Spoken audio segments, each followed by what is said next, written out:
ನನಗೆ ಈ ಘಟನೆ ನೋಡಿದಾಗ ನೀವೇನೊಂದು ಒಳ್ಳೆ ಪ್ರಶ್ನೆ ಕೇಳಿದ್ರಿ.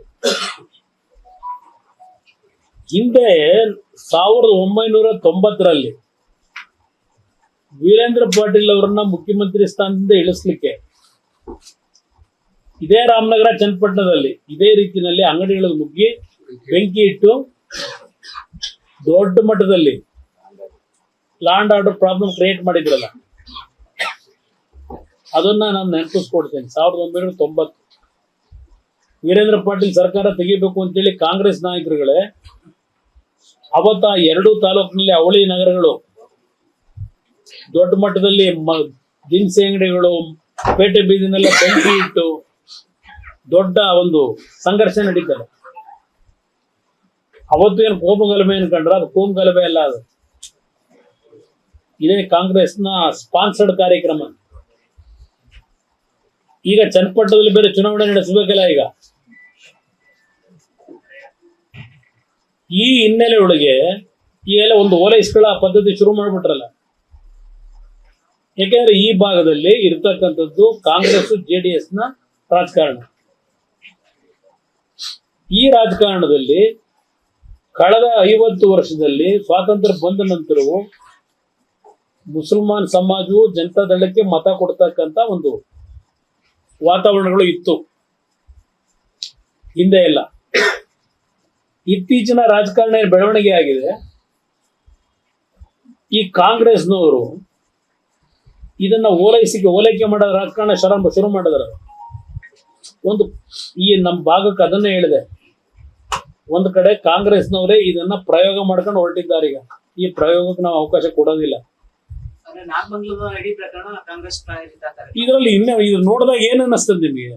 ನೀವ್ ಹೇಳಬೇಕು, ನಾನ್ ಹೇಳೋದಲ್ಲ, ಇದು ಜನ ಮಾತಾಡ್ತಾರೆ. ಈಗ ಯಾರು ಅಲ್ಲಿ ಮಸೀದಿ, ಈಗ 1 ನಿಮಿಷ ಏಕಾಏಕಿ ಕಲ್ ತೂರಾಟ ಪ್ರಾರಂಭ ಆಯ್ತು ಅಂತೀರಲ್ಲ, ಮೊದಲೇ ಸಿದ್ಧತೆ ಮಾಡದೇ ಇದ್ದಿದ್ರೆ ಕಲ್ ತೂರಾಟ ನಡೀತು. ಎಲ್ಲಿದ್ ಕಲ್ಲಲ್ಲಿ? ರಸ್ತೆ ಒಳಗೆ ಕಲ್ಲಿತ್ತ? ಹೈವೇ ಅಲ್ಲೇನು ಜಲ್ಲಿಗಿಲ್ಲಿ ಹಾಕಿದ್ರ ರಸ್ತೆನಲ್ಲಿ? ಎಲ್ಲಿಂದ ಬಂತು ಕಲ್ಲು? ಎಲ್ಲಿಂದ ಬಂತು ತಲವಾರು? ಎಲ್ಲಿಂದ ಬಂತು ಪೆಟ್ರೋಲ್ ನಿಮ್ಮ ಬಾಂಬ್ಗಳು? ಈ 10 ನಿಮಿಷದಲ್ಲಿ ರೆಡಿ ಆಯ್ತಾ ಅದು? ಆಸಿಡ್ ಬಾಟ್ಲ್ಗಳು ಎಲ್ಲ 10 ನಿಮಿಷದಲ್ಲಿ ರೆಡಿ ಆಯ್ತಾ? ಇದು ವ್ಯವಸ್ಥಿತವಾಗಿ ಮಾಡದೇ ಇದ್ದಿದ್ರೆ ಇದು ನಡೀಲಿಕ್ಕೆ ಸಾಧ್ಯವಾ? ಇಂಥ ಒಂದು ಘಟನೆ ಇವತ್ತು ಒಂದು ಸಮಾಜದ ಮೇಲೆ ದಬ್ಬಾಳಿಕೆ ಆಯ್ತು ಅಂತ ಹೇಳಲ್ಲ ನಾನು. ಈಗ ಮುಸಲ್ಮಾನ್ ಅಂಗಡಿಗಳನ್ನು ಸುಟ್ಟಿದ್ದಾರೆ, ಅವ್ರ ವ್ಯಾಪಾರ ಮಾಡ್ತಕ್ಕಂಥ ಮಳಿಗೆಗಳನ್ನು ಸುಟ್ಟಿದ್ದಾರೆ. ನಮ್ಮ ಹಿಂದೂ ಸಮಾಜದವರು ಕಷ್ಟಪಟ್ಟು ಜೀವನ ಮಾಡ್ತಕ್ಕಂಥ ಅವರ ಮಳಿಗೆಗಳನ್ನು ಸುಟ್ಟಿದ್ದಾರೆ, ಇವ್ರದ್ದು ಸುಟ್ಟಿದ್ದಾರೆ. 2 ತರ ಆಯ್ತು. ಇದಕ್ಕೆ ಕಾರಣ ಯಾರು? ಸರ್ಕಾರದ ವೈಫಲ್ಯ. ಇಲ್ಲಿ ಈಗ ಗಲಾಟೆಯಾಗಿ ಬೆಂಕಿ ಹಚ್ಚಿ ಎಲ್ಲ ಮುಗಿದ ಮೇಲೆ ಈಗ 50 ಜನ ಅರೆಸ್ಟ್ ಮಾಡ್ತೀವಿ, 54 ಜನ ಅರೆಸ್ಟ್ ಮಾಡ್ತೀವಿ ಅಂತ ಹೊರಟ್ರೆ ಹೋಮ್ ಮಿನಿಸ್ಟರ್ ಈಗ ಇನ್ಸ್ಪೆಕ್ಟರ್ನ ಸಸ್ಪೆಂಡ್ ಮಾಡಿದ್ದಾರೆ. ಗೊತ್ತಾಯ್ತು. ನಿನ್ನೆ ರಾತ್ರಿನೇ ನಾನು ಯಾವಾಗ ನನ್ನ ವಿಷಯ ಬಂದಿದೆಯಣ್ಣ, ನಿನ್ನೆ ರಾತ್ರಿ ನಾನು ಮೊನ್ನೆ ರಾತ್ರಿನೇ ಹೇಳಿದ್ನಲ್ಲ ಬರ್ತೀನಿ ಇಲ್ಲಿಗೆ ಅಂತೇಳಿ.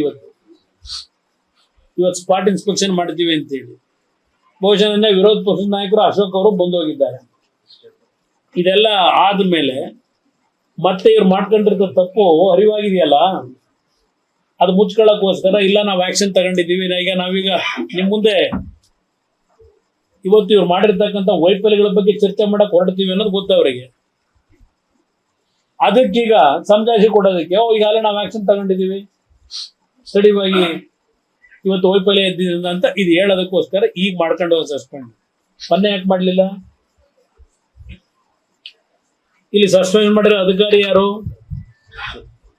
ಇಲ್ಲಿ ಅಶೋಕ್ ಕುಮಾರ್ ಅಂತ ಹೇಳಿ ಈ ಇಷ್ಟು ಜನ ಸೇರ್ಸೋರಲ್ಲ ಈಗ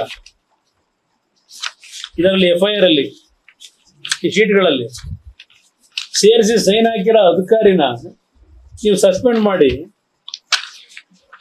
ಇದನ್ನ ಈ ಹೆಸರುಗಳನ್ನ ಹೇಗೆ ನೀವು ನಂಬ್ತೀರಿ? ಸರ್ ಒಂದು ಇಷ್ಟೆಲ್ಲ ಇನ್ಸಿಡೆಂಟ್ ಆಗುತ್ತೆ, ಎಫ್ಐಆರ್ ಕೂಡ ನಕಲಿ ಅನ್ನುವಂಥದ್ದು ಸರ್, ಏನ್ ಸಂದೇಶ ಕೊಡಬೇಕು? ಇಲ್ಲ, ನಕಲಿ ಅಂತ ಯಾಕೆ ಹೇಳ್ತೀನಿ ಅಂದ್ರೆ, ನಾನು ನಕಲಿ ಅಂತ ಹೇಳ್ತಿಲ್ಲ, ನೀವು ರೈಸ್ ಮಾಡಿದ್ರೆ ನಿಮಗೆ ಡೌಟ್ ಶುರುವಾಯ್ತು. ಇಲ್ಲಿ ಯಾಕೆ ಅಂದ್ರೆ ನೀವು ನನಗೆ ಹೇಳ್ತಿದ್ದೀರಿ 1.5 ಗಂಟೆ ರಾತ್ರಿ ಆಸ್ಪತ್ರೆಗೆ ಹೋಗಿ ಚಿಕಿತ್ಸೆ ಪಡೀತಾ ಇದ್ದೆ ಅಂತ ಹೇಳ್ತಾರೆ ಈ ಹೇಳಿಕೆ ಕೊಟ್ಟು ಪೊಲೀಸ್ ಆಫೀಸರ್. ವೈದ್ಯರ ಮುಂದೆ ಈ ಸಂಬಂಧದಲ್ಲಿ ಕೊಟ್ಟಿದ್ದೀನಿ ಅಂತ ಪತ್ರಗಳೆಲ್ಲ ಕೊಟ್ಟವನು. ಅದ್ ಹೆಂಗೆ ಅಂತೇಳಿ ಇವನಿಗೆ ಹೆಂಗೆ ಗೊತ್ತಾಯ್ತು ಈ ಹೆಸರುಗಳು? ಮುಸಲ್ಮಾನ್ ಬಂಧುಗಳದೇ ಇರಲಿ, ಹಿಂದೂ ಸಮಾಜದವ್ರದೇ ಇರಲಿ, ಯುವಕರು ಆಸ್ಪತ್ರೆ ಚಿಕಿತ್ಸೆ ಪಡ್ಕೊಂಡು ಅಲ್ಲಿ 1.5 ಗಂಟೆ ರಾತ್ರಿ ಆಸ್ಪತ್ರೆಯಲ್ಲಿ ಹೇಳಿಕೆ ಕೊಟ್ಟವನಲ್ಲ, ಅವ್ರಿಗೆ ಹೆಸರುಗಳೆಲ್ಲ ಹೆಂಗೆ ಬಂತಿಗೆ ಅವನಿಗೆ ನೆನಪಾಯ್ತು? ನನಗೆ ಮೊನ್ನೆ ರಾತ್ರಿ ಘಟನೆ ಏನ್ ನಡೀತಾ ಇತ್ತು, ಮೊನ್ನೆ ರಾತ್ರಿ ಘಟನೆ ಏನ್ ನಡೀತಾ ಇತ್ತು,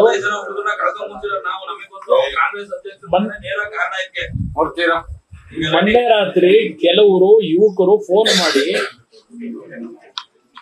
ಸರ್ ನಮ್ಮ ಘಟನೆ ಸಂಬಂಧವೇ ಇಲ್ಲ, ನಮ್ಮ ಮನೆಗಳಿಗೆ ರಾತ್ರಿ ನುಗ್ಗಿ ಸಿಕ್ಸರ್ನ ಎಳ್ಕೊಂಡು ಹೋಗ್ತಾವ್ರೆ. ಇದು ಹೇಳಿಕೆ ಕೊಡುತ್ತೆ. ನನಗೆ ಮೊನ್ನೆ ರಾತ್ರಿ ಫೋನ್ ಮಾಡಿ ಡೆಲ್ಲಿಗೆ.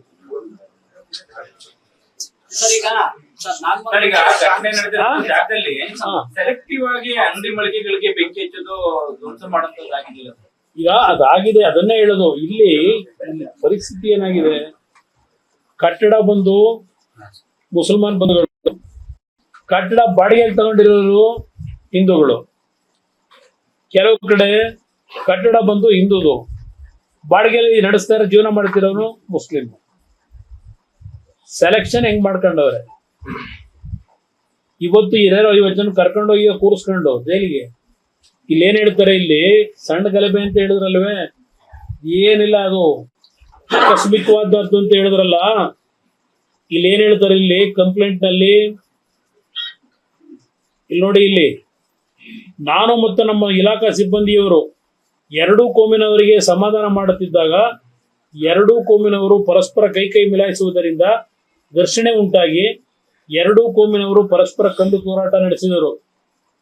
ನಂತರ ನಾವು ಪರಿಸ್ಥಿತಿ ವಿಕೋಪಕ್ಕೆ ತಿರುವ ಸಾಧ್ಯತೆ ಇದ್ದಿದ್ದರಿಂದ ಸ್ಥಳದಲ್ಲಿದ್ದ ನಾವು ಮತ್ತು ನಮ್ಮ ಸಿಬ್ಬಂದಿಯವರು ಲಘು ಲಾಠಿ ಪ್ರಹಾರ ಮಾಡಿ ಎರಡೂ ಗುಂಪನ್ನು ಚದುರಿಸಿ ಇದೆಲ್ಲ ಹೇಳ್ಕೊಂಡು ಹೋದ್ರು. ಎರಡೂ ಕೋಮಿನವರು ಕೋಮು ಗಲಭೆಯನ್ನು ಉಂಟು ಮಾಡುವ ಉದ್ದೇಶದಿಂದ ಆ ಪರಮೇಶ್ವರನ ಯಾರು ಗೃಹ ಸಚಿವ ಅಂತ ಕರೀತೀರಾ?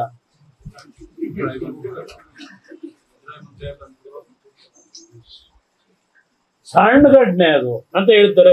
ಇಲ್ಲಿ ಪೊಲೀಸ್ ಇಲಾಖೆಯವ್ರಿಗೆ ಏನ್ ಬರೆದವ್ರೆ ಪರಮೇಶ್ವರ್ ಅವರೇ? ಏನ್ ಹೇಳಿದ್ರು ಇಲ್ಲಿ? ಕೋಮುಗಲೆಯನ್ನು ಉಂಟು ಮಾಡುವ ಉದ್ದೇಶದಿಂದ ಮಾರಕಾಸ್ತ್ರಗಳಿಂದ ಕಬ್ಬಿಣದ ಪೈಪ್ಗಳು, ಕಲ್ಲು ದೊಣ್ಣೆಗಳನ್ನು ತೆಗೆದುಕೊಂಡು ವಾಪಸ್ ಮಂಡ್ಯ ವೃತ್ತದ ಕಡೆಗಾದಂತೆ ಒಂದು ಪರಸ್ಪರ ಪ್ರಚೋದನಾತ್ಮಕ ಘೋಷಣೆ ಕೂಗಲು ಶುರು ಮಾಡಿದರು. ಎಲ್ಲಿತ್ತು ಇವೆಲ್ಲ ದೊಣ್ಣೆ, ಇದು ಕಬ್ಬಿಣದ ಪೈಪ್ಗಳು, ಇವೆಲ್ಲ ಎಲ್ಲಿದ್ದು?